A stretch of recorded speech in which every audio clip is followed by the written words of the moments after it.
Sinusitis, কান পাকা রোগ বা টনসিলের প্রদাহের মতো সমস্যায় অনেক সময় অনেকে নিয়মিত ঔষধ, ড্রপ বা স্প্রে ব্যবহার করতে হয়। কিন্তু প্রশ্ন হচ্ছে রোজা রেখে এইসব ঔষধ ব্যবহার করা আদৌ যাবে কি না, সে বিষয়ে অনেকের জিজ্ঞাসাও থাকে।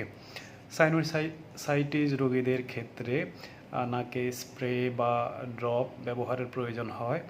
অনেক রোগীর প্রশ্ন, রোজা রেখে দিনের বেলায় নাকে ঔষধ দেওয়া আদৌ যাবে কি না। সেক্ষেত্রে সাহারি ও ইফতারের পরে ড্রপ বা স্প্রে ব্যবহার করা উত্তম।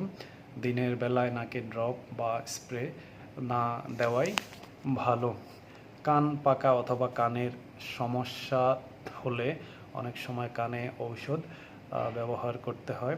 সেই ক্ষেত্রে সাহারি ও ইফতারের পরে ঔষধ ব্যবহার করা উত্তম।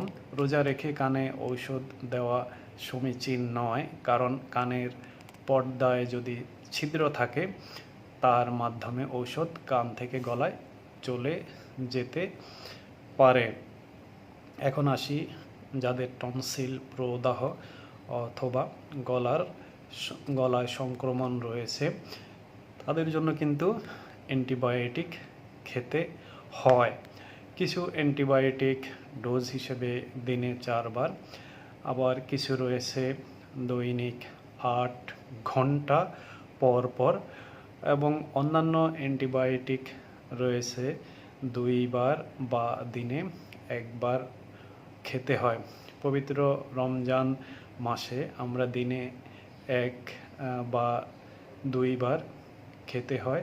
এরকম ওষুধ যদি থাকে বা ওষুধের ব্যবস্থাপত্র যদি থেকে থাকে, তাহলে রোগী ইফতার করার পর এবং সাহারি খাওয়ার আগে অথবা পরে সেই ওষুধগুলোকে ডোজ হিসাবে খেতে পারেন।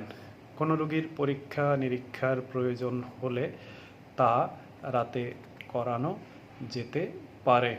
পবিত্র রমজান মাসে রোজাদারদের খাদ্যাভ্যাসে একটা যেহেতু নিয়মের মধ্যে চলে আসে, তাই রমজানে রোজাদাররা অনেক রোগ থেকে মুক্তি পান এবং তাদের শরীর ও মন সুস্থ থাকে। তাহলে আমরা বললাম রমজানে অনেক রোগীর চিকিৎসা ও ঔষধ ব্যবহারের যে দ্বিধা বা দুশ্চিন্তায় থাকেন, বিশেষ করে নাক কান গলা রোগের ক্ষেত্রে কখন কিভাবে ঔষধ প্রয়োগ করা হবে সে বিষয়টি বিস্তারিত বলা হলো। রোজায় এই ধরনের রোগীরা সুস্থ থাকুন, সুন্দর থাকুন, ভালো থাকুন।